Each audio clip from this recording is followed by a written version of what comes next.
Espíritu Santo, yo te necesito. Manda tu fuego a ese lugar. El significado de la Iglesia. Nadie puede negar que la Biblia habla acerca de una iglesia, pero ¿de quién es esa iglesia? ¿Cuál iglesia? ¿Qué iglesia? Comenzaremos por averiguar qué es la iglesia. Para esto, debemos empezar por señalar lo que no es.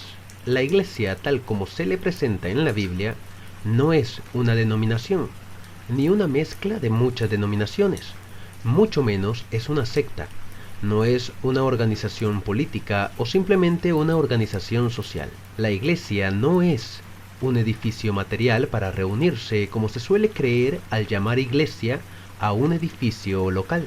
Si no es ninguna de las cosas anteriores, entonces, ¿qué es? La iglesia es el grupo de personas que han sido, de acuerdo a la palabra griega eclesia, llamados a salir. Posiblemente nos preguntemos, ¿llamados a salir a dónde o de dónde?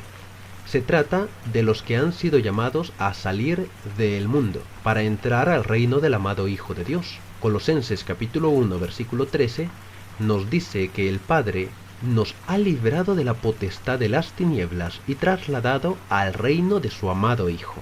Este grupo de personas se convierte en el cuerpo espiritual de Cristo, como lo dice primera carta de Corintios capítulo 12, versículo 27.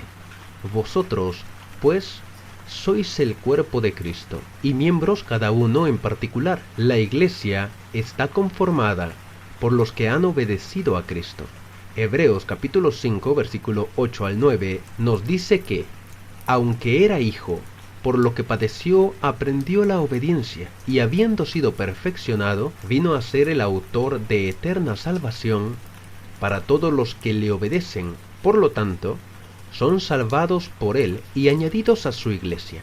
Como nos dice Marcos capítulo 16, versículo 16, el que creyere y fuere bautizado será salvo, mas el que no creyere será condenado. Y Hechos capítulo 2, versículo 47, añade que, alabando a Dios y teniendo favor con todo el pueblo, y el Señor añadía cada día a la iglesia los que habían de ser salvos. Otra manera de expresarlo es que la iglesia está conformada por los seguidores de Cristo. La iglesia que Cristo estableció debe ser universal, porque Jesús dijo, id por todo el mundo y predicad el evangelio a toda criatura. Marcos capítulo 16, versículo 15. La iglesia es y debe ser para todo el mundo, todas las naciones, y debe estar al alcance de cada individuo que habita en cada porción de la tierra. A esto podemos añadir lo dicho por Pablo cuando dijo, pues todos sois hijos de Dios por la fe en Cristo Jesús, porque todos los que habéis sido bautizados en Cristo, de Cristo estáis revestidos.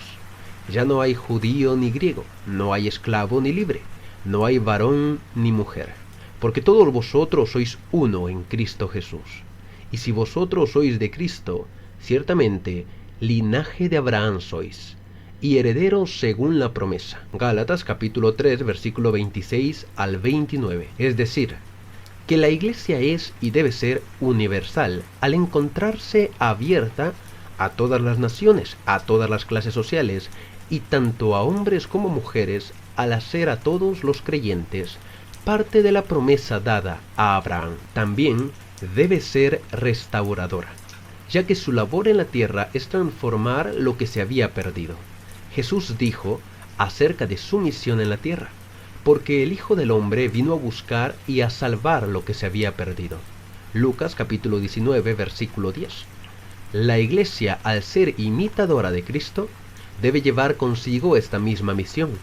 Al salvar lo que se había perdido, debe proyectar una restauración en la vida de cada persona. En primera carta de Pedro, capítulo 2, versículo 1 al 3, dice, hablando de la nueva vida que tienen aquellos que forman parte de la iglesia, desechando pues toda malicia, todo engaño, hipocresía, envidias y todas las detracciones, desead como niños recién nacidos la leche espiritual no adulterada, para que por ella crezcáis para salvación, si es que habéis gustado la benignidad del Señor.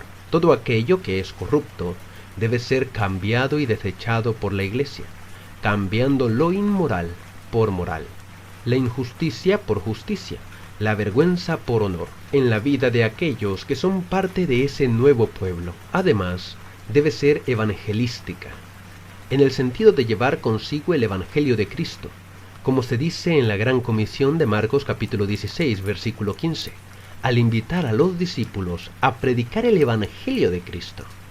Pablo también invita a la iglesia de la ciudad de Corinto, diciendo: además os declaro, hermanos, el Evangelio que os he predicado, el cual también recibisteis, en el cual también perseveráis, por el cual asimismo, si retenéis la palabra que os he predicado, sois salvos. Si no, creísteis en vano. Segunda carta de Corintios capítulo 15, versículo 1 al 2. Una iglesia en la cual no se predica y no se vive el Evangelio, en la cual se predica, practica y persevera en doctrina de hombres, no es la iglesia que Cristo estableció, porque la iglesia establecida por Cristo es aquella que persevera en la doctrina de los apóstoles y retiene la palabra que éstos predicaban, quienes habían sido enviados a llevar consigo el Evangelio de Cristo por donde quiera que iban, aclarando que al hablar de Evangelio se habla de la muerte, sepultura y resurrección de Cristo, con la cual nosotros somos revestidos y en la cual participamos al momento de ser bautizados. Romanos capítulo 6, versículo 3 al 5. Para ayudarnos a entender mejor el significado de la iglesia, debemos tener en cuenta que la Biblia la presenta en distintas maneras, entre las cuales se encuentran: primero, el cuerpo de Cristo. Es el cuerpo espiritual de Cristo, siendo Él la cabeza. Efesios capítulo 5, versículo 23 dice: porque el marido es cabeza de la mujer, así como Cristo es cabeza de la iglesia, la cual es su cuerpo, y Él es su Salvador. Es decir, que Cristo es el guía, el que envía las señales de cómo debe actuar, comportarse y moverse la iglesia, al igual que lo hace la cabeza con el cuerpo. No hay 2 o 4 cuerpos, solo hay uno. Y de igual forma no hay muchas iglesias con muchos evangelios, sino una sola iglesia que sigue un mismo evangelio, el Evangelio de Cristo, un cuerpo y un espíritu, como fuisteis también llamados, en una misma esperanza de vuestra vocación, un Señor, una fe, un bautismo, un Dios y Padre de todos, el cual es sobre todos y por todos y en todos. Efesios capítulo 4, versículo 4 al 6. Y Él es la cabeza del cuerpo, que es la iglesia, el que es el principio, el primogénito de entre los muertos, para que en todo tenga la preeminencia. Colosenses capítulo 1, versículo 18. Número 2. La casa de Dios. En primera carta de Timoteo capítulo 3, versículo 15, Pablo dice que la iglesia es la casa del Dios viviente. En la Biblia, cuando encontramos la palabra casa, suele referirse a una familia, por lo que debemos de comprender que la iglesia es la familia de Dios. Dios funge en esta familia como el Padre y nosotros como los hijos. Entiendo al Padre como aquel que es responsable de todo lo que debe haber en el hogar, en la disciplina y de las dádivas para con los de su casa.